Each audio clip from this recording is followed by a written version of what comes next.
ನಮಸ್ಕಾರ. ಪ್ರಜಾಧ್ವನಿ ಟಿವಿಯ ವೀಕ್ಷಕರಿಗೆ ಸ್ವಾಗತ. ಇವತ್ತಿನ ಸಂಚಿಕೆಯಲ್ಲಿ ನಾವು ಅಹಂ ಬ್ರಹ್ಮಾಸ್ಮಿ ಇದರ ಬಗ್ಗೆ ಮಾತಾಡೋಣ. ಅಹಂ ಬ್ರಹ್ಮಾಸ್ಮಿ ಅನ್ನೋದು ಮಹಾವಾಕ್ಯಗಳಲ್ಲಿ ಒಂದು, ಅದ್ವೈತ ತತ್ವಶಾಸ್ತ್ರದಲ್ಲಿ ಇದನ್ನು ಅವರು ಪ್ರತಿಪಾದಿಸ್ತಾರೆ. ಸೊ ಈ ಅಹಂ ಬ್ರಹ್ಮಾಸ್ಮಿನ ಕೆಲವರು ತಪ್ಪಾಗಿ ಅರ್ಥೈಸಿದ್ದಾರೆ. ಏನಿದು ಅಹಂ ಬ್ರಹ್ಮಾಸ್ಮಿ ಅಂದರೆ, ಅದರ ಪದವನ್ನು ನಾವು ಫ್ರೇಸನ್ನು ನಾವು ನೋಡೋದಾದರೆ ಅದರ ಅರ್ಥ ಸಂಸ್ಕೃತದಲ್ಲಿ ಅಹಂ ಅಂದರೆ ನಾನು, ಬ್ರಹ್ಮ ಅಂದರೆ ಬ್ರಹ್ಮದೇವರು, ಅಸ್ಮಿ ಅಂದರೆ I am. So I am Brahma ಅಂದರೆ ನಾನು ಬ್ರಹ್ಮ. ಸೊ ಇದು ಯಾವ ರೀತಿಯಲ್ಲಿ ಇದನ್ನು ಅರ್ಥೈಸಿದರೆ, ಇದು ನಿಜನಾ ಏನು ಅಂತ ಈ ಸಂಚಿಕೆಯಲ್ಲಿ ನೋಡೋಣ.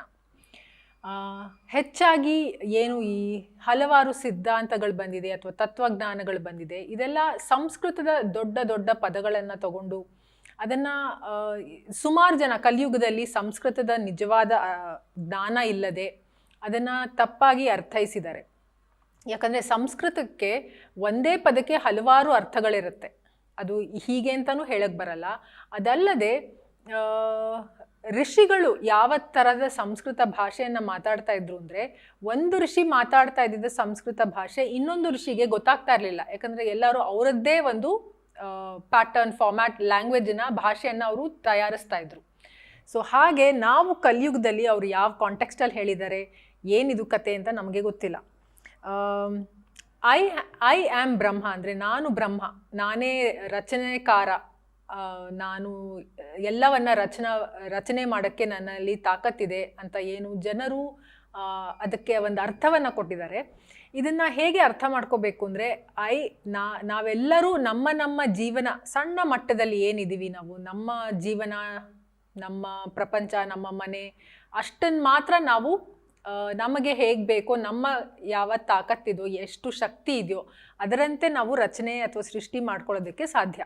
ಆ ಮಟ್ಟದಲ್ಲಿ ನಾವೆಲ್ಲರೂ ಬ್ರಹ್ಮದೇವರು ಅಂತ ಹೇಳ್ಬೋದು. ಅಂದರೆ ಸಣ್ಣ ಮಟ್ಟದಲ್ಲಿ ನಾವೇನು ನಮ್ಮ ಜೀವನವನ್ನು ರಚನೆ ಮಾಡ್ಕೋತೀವಿ ಅದಕ್ಕೆ ಹೋಲಿಸಿದಾಗ. ಆದರೆ ನಾನು ಬ್ರಹ್ಮ ಅಂದರೆ ನಾವು ಆ ದೊಡ್ಡ ಮಟ್ಟದಲ್ಲಿ ಯಾವ ಚತುರ್ಮುಖ ಬ್ರಹ್ಮದೇವರಿದ್ದಾರೆ ಆ ಮಟ್ಟಕ್ಕೆ ನಾವು ಬ್ರಹ್ಮದೇವರಲ್ಲ. ಅಂದರೆ ಬ್ರಹ್ಮದೇವರು ಇಡೀ ಬ್ರಹ್ಮಾಂಡವನ್ನು ಸೃಷ್ಟಿ ಮಾಡಿದರು, ಆ ಶಕ್ತಿ ನಮ್ಮಲ್ಲಿಲ್ಲ.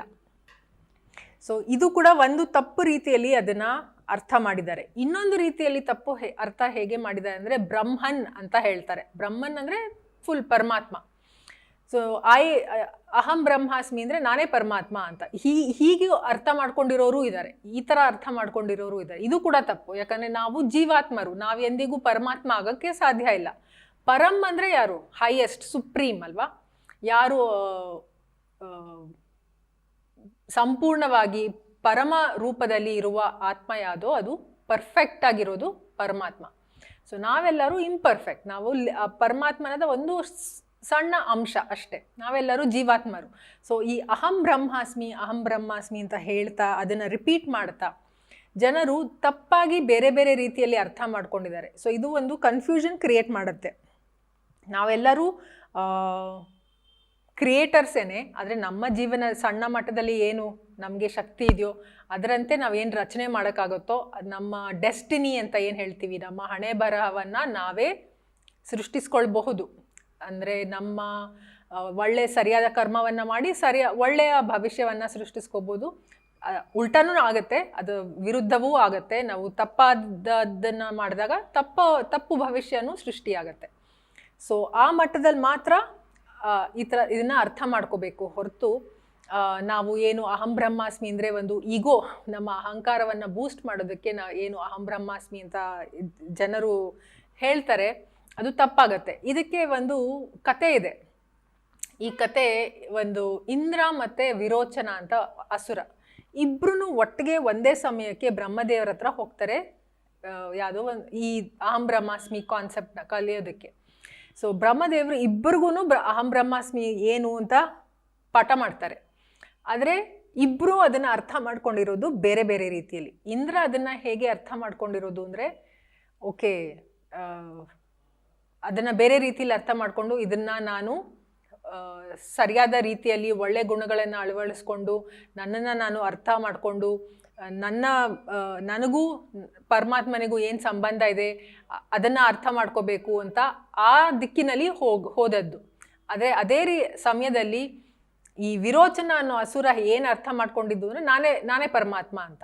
ಸೊ ಈ ಅಸುರ ಏನು ಅದನ್ನ ಅಂದ್ಕೊಂಡು ಅವನ ಲೋಕಕ್ಕೆ ಹೋಗಿ ಎಲ್ಲರಿಗೂ ಹೇಳಿದ್ದು, ನೀನು ನನ್ನನ್ನೇ ಪೂಜೆ ಮಾಡ್ಬೇಕು ನೀವೆಲ್ಲರೂ ಅಂತ ಹೋಗಿ ಹೇಳ್ತಾನೆ. ಸೊ ಇದರ ಅರ್ಥ ಏನು ಅಂದರೆ, ಯಾರಲ್ಲಿ ಆ ಅಲೈನ್ಮೆಂಟ್ ಇರಲ್ಲ ಪರಮಾತ್ಮನ ಜೊತೆ, ಯಾರು ಅಸುರ ಪ್ರವೃತ್ತಿಯನ್ನು ಹೆಚ್ಚು ಹೊಂದಿರ್ತಾರೆ, ಸೊ ಅವರು ಈ ಥರದ್ದು ತಪ್ಪಾಗಿ ಅರ್ಥ ಮಾಡ್ಕೊಳ್ಳೋದು ತುಂಬ ಸರ್ವೇ ಸಾಮಾನ್ಯ. ಸೊ ಅದೇ ಈ ಕಲಿಯುಗದಲ್ಲಿ ಹೆಚ್ಚಾಗಿ ನಡೆಯೋದು. ಅದಲ್ಲದೆ ಈ ವಾಕ್ಯವನ್ನು ಅಹಂ ಬ್ರಹ್ಮಾಸ್ಮಿ ಅಂತ ರಿಪೀಟ್ ಮಾಡೋದ್ರಿಂದ ನಮಗೆ ಯಾವ ಲಾಭವೂ ಆಗಲ್ಲ, ಅದರಿಂದ ಏನು ಪ್ರಯೋಜನವೂ ಇಲ್ಲ. ಋಷಿಗಳು ಕೂಡ, ನಮಗಿಂತ ತುಂಬ ಎತ್ತರದ ಸ್ಥಾನದಲ್ಲಿರೋ ಋಷಿಗಳು ಕೂಡ ಅವರು ಎಲ್ಲವನ್ನ ಬೇರೆ ಬೇರೆ ಜಗತ್ತನ್ನು ಸೃಷ್ಟಿ ಮಾಡೋ ಸಾಮರ್ಥ್ಯನೂ ಹೊಂದಿರ್ತಾರೆ. ನಮ್ಮ ಥರ ಬರೀ ನಮ್ಮ ಜೀವನ ಅಲ್ಲದೆ ಇಡೀ ಜಗತ್ತನ್ನ ಒಂದು ಎಕೋಸಿಸ್ಟಮ್ ತಯಾರಿಸೋ ಶಕ್ತಿಯನ್ನು ಹೊಂದಿರ್ತಾರೆ. ಅವ್ರಿಗೆ ನಿಜವಾಗ್ಲೂ ಈ ಅಹಂ ಬ್ರಹ್ಮಾಸ್ಮಿ ಅಂದರೆ ಏನು ಅಂತ ನಿಜವಾದ ಅರ್ಥ ಗೊತ್ತಿರುತ್ತೆ. ಅವರು ಕೂಡ ಅವರು ಬ್ರಹ್ಮ ಅಂತ ಅನ್ಕೊಳ್ಳಲ್ಲ, ಅಥವಾ ಬ್ರಹ್ಮನ್ ಅಂತನೂ ಅನ್ಕೊಳ್ಳಲ್ಲ. ಅವರು ಚತುರ್ಮುಖ ಬ್ರಹ್ಮದ ಮುಂದೆ ಹೋದರೆ ಚತುರ್ಮುಖ ಬ್ರಹ್ಮನ ಮುಂದೆ ಅವರು ತಲೆ ಬಾಗ್ತಾರೆ, ನಮನ ಮಾಡ್ತಾರೆ, ಸ್ತುತಿ ಮಾಡ್ತಾರೆ. ಸೊ ಹೀಗೆ ಋಷಿಗಳು ಕೂಡ ಇದನ್ನು ಈ ಅತಿರೇಕಕ್ಕೆ ನಾವೇನು ತೊಗೊಂಡು ಹೋಗಿದ್ದೀವಿ ಆ ಥರ ತೊಗೊಂಡು ಹೋಗಲ್ಲ. ನಾವು ಮನುಷ್ಯರು ಈ ಸೈಕಲ್ ಆಫ್ ಬರ್ತ್ ಆ್ಯಂಡ್ ಡೆತ್ತಲ್ಲಿ ಏನು ಸಿಕ್ಕಾಕೊಂಡಿದ್ದೀವಿ, ನಮಗೆ ಇಂತಹ ವಾಕ್ಯಗಳನ್ನು ಹೇಳಿ ನಾವು ಏನು ಒಂದು ಭಂಡ ದಿಟ್ಟತನವನ್ನು ತೋರಿಸ್ತೀವಿ, ಅಹಂ ಬ್ರಹ್ಮಾಸ್ಮಿ, ನಾನೇ ಬ್ರಹ್ಮನ್ ಅಂತ ಏನು ಹೇಳ್ತೀವಿ, ಅದು ನಿಜವಾಗ್ಲೂ ಇಂತಹ ಮನೋಭಾವ ನಮ್ಮನ್ನು ಈ ಸೈಕಲ್ ಆಫ್ ಬರ್ತ್ ಆ್ಯಂಡ್ ಡೆತ್ತಿಂದ ಹೊರಗೆ ತೊಗೊಂಡು ಹೋಗೋಕ್ಕೆ ಸಹಾಯ ಮಾಡಲ್ಲ. ಸೊ ಅದಕ್ಕಾಗಿಯೇ ವೇದಿಕಲ್ಲಿ ಏನು ಹೇಳ್ತಾರೆ ಅಂದರೆ, ಈ ನಮಗೆ ಅರ್ಥ ಆಗದೇ ಇರೋ ಅಂತಹ ವಿಷಯಗಳನ್ನು ನಾವು ಅದನ್ನು ನನಗೆ ಇದು ಅರ್ಥ ಆಗಿದೆ ಅಂತ ಅಂದ್ಕೊಂಡು, ಅಥವಾ ಎಲ್ಲರೂ ಹೇಳ್ತಾ ಇದ್ದಾರೆ ಅಂತ ಅಂದ್ಕೊಂಡು ಇಂತಹ ಪದಗಳನ್ನು ಹೇಳೋದು ನಮಗೆ ಇನ್ನೂ ಹಾನಿಕರ, ಅದನ್ನು ನಮಗೆ ಇನ್ನೂ ಒಳ್ಳೇದು ಮಾಡಲ್ಲ, ಇನ್ನೂ ಕೆಟ್ಟದ್ದೇ ಮಾಡುತ್ತೆ. ಅದಕ್ಕೆ ನಾವು ಮಂತ್ರ ಸೆಷನ್ಸಲ್ಲಿ ಏನು ಮಾಡಿದ್ವಿ, ಸಂಚಿಕೆಗಳಲ್ಲಿ ಅದರಲ್ಲಿ ಏನು ಹೇಳಿದ್ವಿ, ಅದಕ್ಕೇನೆ ವೇದಿಕಲ್ಲಿ ಹೇಳೋದು, ನಾವೇ ಸ್ವತಃ ನಮ್ಮ ಮಂತ್ರವನ್ನು ರಚನೆ ಮಾಡಬೇಕು. ಇನ್ನೊಬ್ರು ಹೇಳಿದ್ದನ್ನು ಹೇಳಕ್ಕೆ ಹೋದರೆ ನಮಗೆ ಅವರು ಯಾವ ಕಾಂಟೆಕ್ಸ್ಟಲ್ಲಿ ಹೇಳಿದ್ದಾರೆ ಅಂತ ನಮಗೆ ಗೊತ್ತಿಲ್ಲ, ಅವರ ಪರ್ಸೆಪ್ಷನಲ್ಲಿ ಅವರು ಯಾವ ಗ್ರಹಿಕೆಯ ಮಟ್ಟದಿಂದ ಅವ್ರು ಹೇಳಿದ್ದಾರೆ ನಮಗೆ ಗೊತ್ತಿಲ್ಲ, ಅದರ ಅರ್ಥ ಏನು ನಮಗೆ ಗೊತ್ತಿಲ್ಲ. ಸೊ ಹಾಗಾಗಿ ಅದನ್ನು ಹೇಳೋದು ನಮಗೆ ಅಷ್ಟು ಸೂಕ್ತವಲ್ಲ. ಅದಕ್ಕಾಗಿಯೇ ನಾವು ನಮ್ಮದೇ ಆದ ಮಂತ್ರವನ್ನು ನಮ್ಮ ಗ್ರಹಿಕೆಗೆ ಏನು ಬರುತ್ತೋ, ಎಷ್ಟು ಬರುತ್ತೋ ಅದನ್ನೇ ನಮ್ಮ ಬಾಯಿಂದ ಹೇಳೋದ್ರಿಂದ ಅದೇನೇ ಬ್ರಹ್ಮಾಂಡ ಮೆಚ್ಚೋದು, ಪರಮಾತ್ಮ ಕೂಡ ಮೆಚ್ಚೋದು. ಸೊ ಇದನ್ನು ಹೇಳ್ತಾ ಅಹಂ ಬ್ರಹ್ಮಾಸ್ಮಿ ಅಂದರೆ ನಾವು ತಪ್ಪಾಗಿ ಅದನ್ನು ಬ್ರಹ್ಮ ಅಥವಾ ನಾನೇ ಬ್ರಹ್ಮನ್ ಅಂತ ಅಂದ್ಕೊಳ್ಳೋದು ಬದಲು ನಾವು ಎವಲ್ಯೂಷನ್, ನಮ್ಮ ಮಟ್ಟದಲ್ಲಿ ನಾವು ಏನು ಇವಾಲ್ವ್ ಆಗೋಕ್ಕೆ ಪ್ರಯತ್ನ ಮಾಡ್ಬೋದು ಅದನ್ನು ಮಾಡಬೇಕು ಅಂತ ಹೇಳ್ತಾ ಇವತ್ತಿನ ಸಂಚಿಕೆ ಮುಗಿಸ್ತಾ ಇದ್ದೀನಿ. ಮತ್ತೆ ಮುಂದಿನ ಸಂಚಿಕೆಯಲ್ಲಿ ಸಿಗೋಣ. ಧನ್ಯವಾದ.